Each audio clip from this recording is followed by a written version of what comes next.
Okay.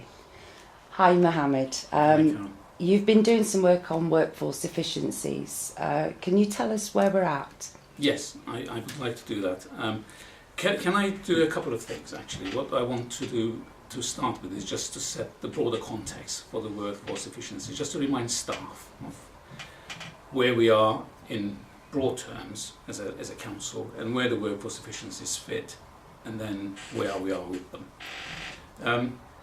In terms of the broader picture, what we're trying to do as a council, right, is two or three really simple things. Right? First of all, we want to protect services for our residents and improve them where we can. We want to protect jobs of staff and not make people unnecessarily redundant. And we need to do that and make significant savings year on year. So that's simply what the task is about, right? Continual improvement, unfortunately cuts, and also trying to protect jobs. What I'm engaged with and what the senior team here is engaged with is a process of steering the council through the financial difficulties that we're having, right? And at the same time achieving those objectives that I've talked about.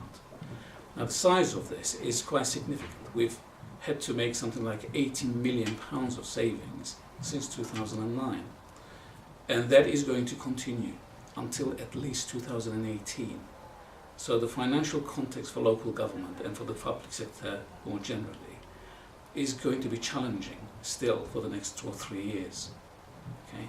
So that's the scale of our challenge. We want to be better, we want to protect services, but we're going to do it with a lot less money. Now, part of that 80 million, right, is about workforce efficiencies.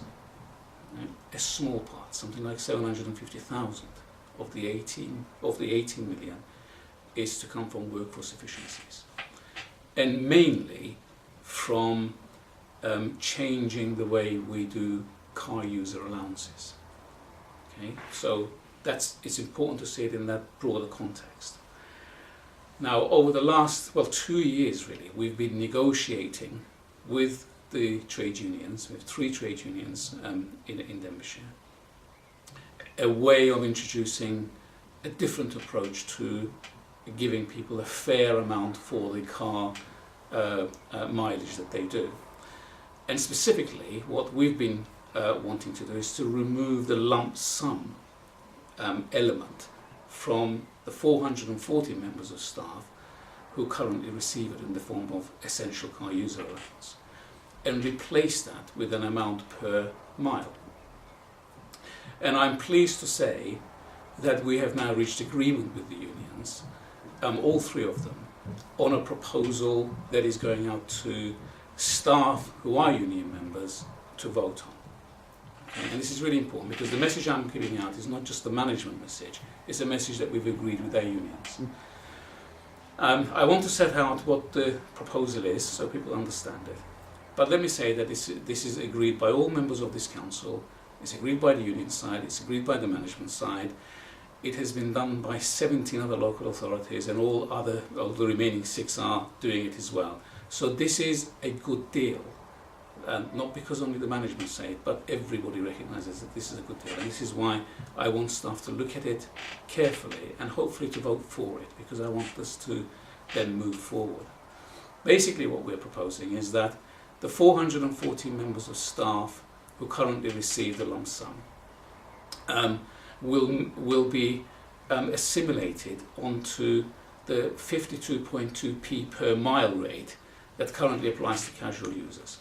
Okay, so basically, if you're using your car, you will get 52.2p for the mileage that you do, and those who are doing more mileage will get more. That will apply until the end of this financial year. Okay, so that's end of March 2014. Okay. At that point, we will put everybody onto 47p per mile for 3 more months. And the idea of that is to cushion the change. And then from the 1st of June 2014, everybody, right, staff, members, will go on to the HMRC's rate of 45p per mile. Okay, so that's it in a nutshell. Okay, so we're going to move from where we are now to 45p per mile in accordance with the HMRC rate on the 1st of June 2014, and there's going to be cushioning in between.